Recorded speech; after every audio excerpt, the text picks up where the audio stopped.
Hello and welcome. Well, as you'll hear in just a moment, the AFL factor hits the numbers, and we'll find out how much of an impact the grand final has on this week's auctions when Kevin Brogan joins me in just one moment. Back in a minute.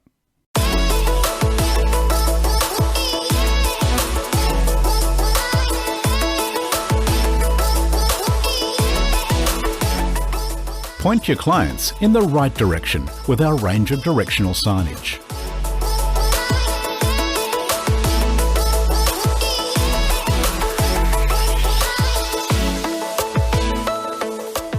With a variety of options, we have a pointer board for every situation.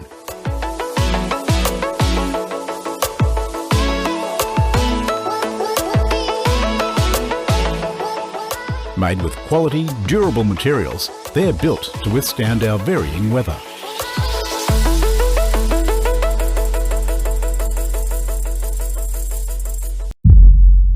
Welcome back. And last week we saw almost 2,000 auctions happen around the country with a clearance rate of 70.7%.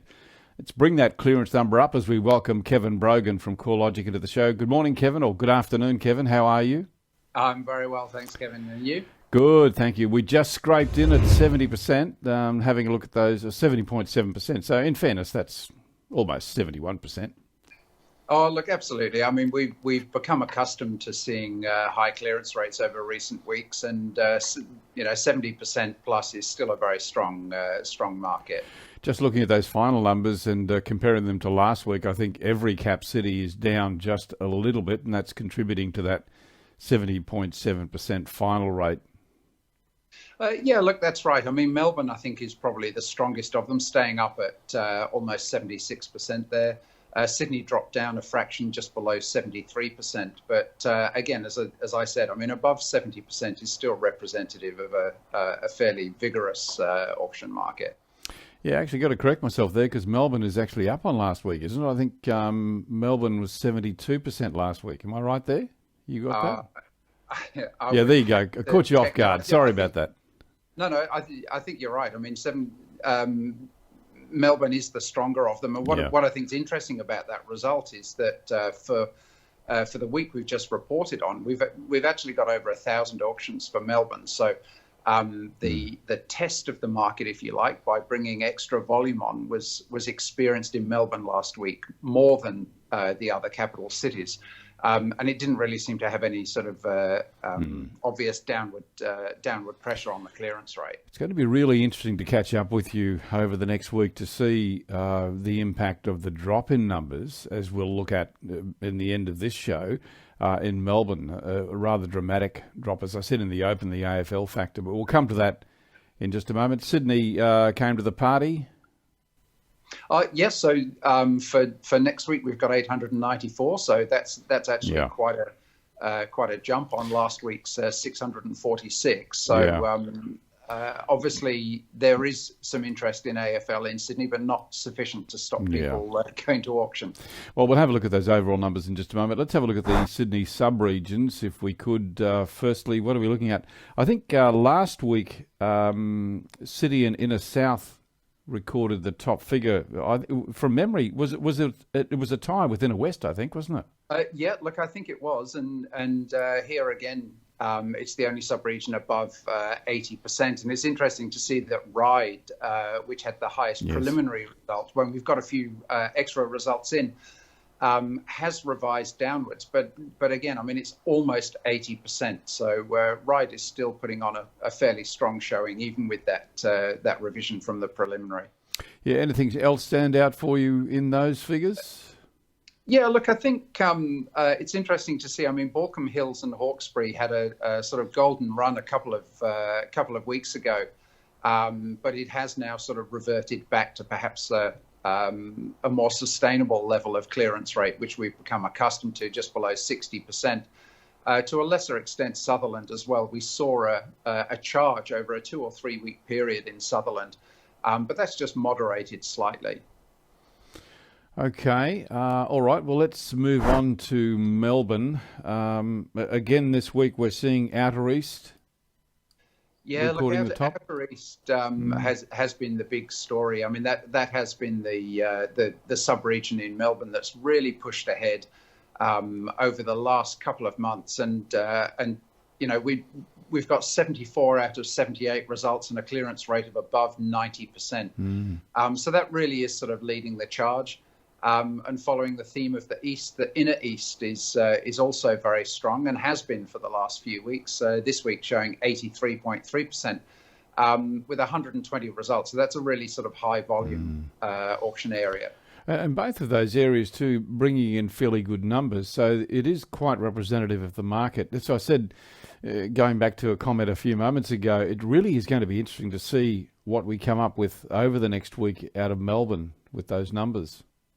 Oh, yeah, look, I mean, Melbourne, as you say, I mean, Melbourne has a track record of really taking both public holidays and big sporting events very, very seriously, and it does almost bring the market to a halt. And that's not a phenomenon we see in Sydney so much. I mean, a big sporting event or a public holiday brings auction volumes down, but it doesn't actually bring the market to an almost standstill. But that's what happens in Melbourne. Yeah, it happens in Melbourne, and it also happens in New Zealand. If the All Blacks happen to lose a match, the market just seems to stop. It's in those areas where they take their footy really seriously, don't they? Oh, look, absolutely. And it's interesting. I did have somebody ask me, well, why is that? And it was actually an inquiry from a journalist in Melbourne, but quite clearly not a footy fan. It's not just about the 2 hours.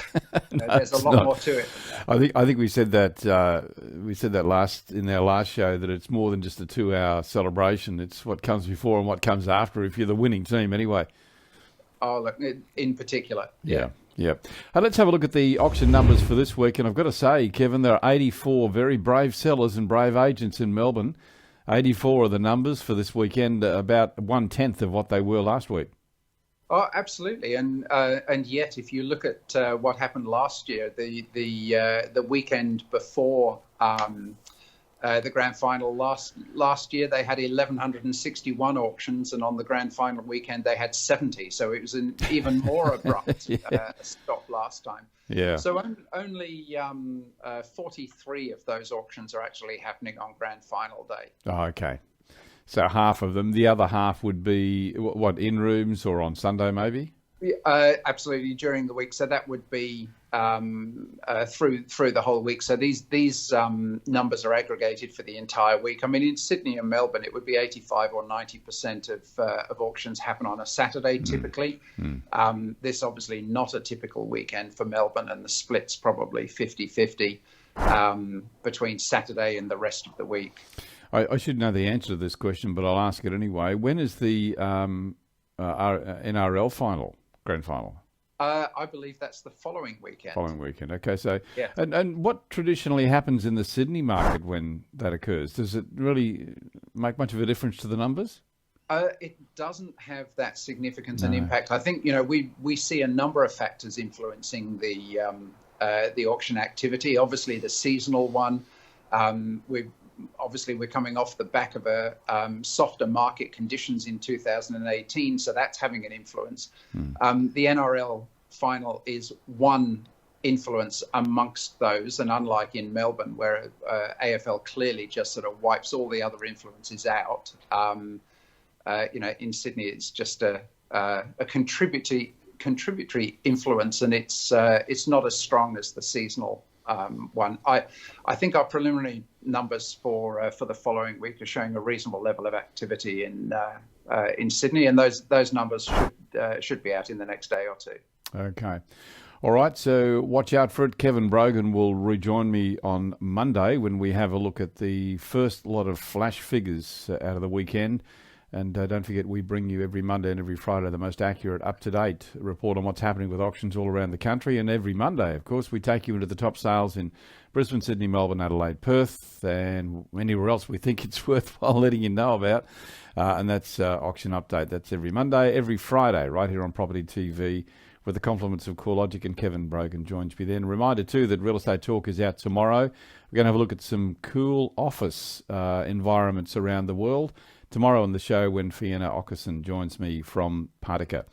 I'm Kevin Turner. Thank you very much, Kevin Brogan. Look forward to talking to you on Monday, my friend. Have a good weekend. And you. Thanks very much. I'm Kevin Turner. Look forward to catching up with you again soon.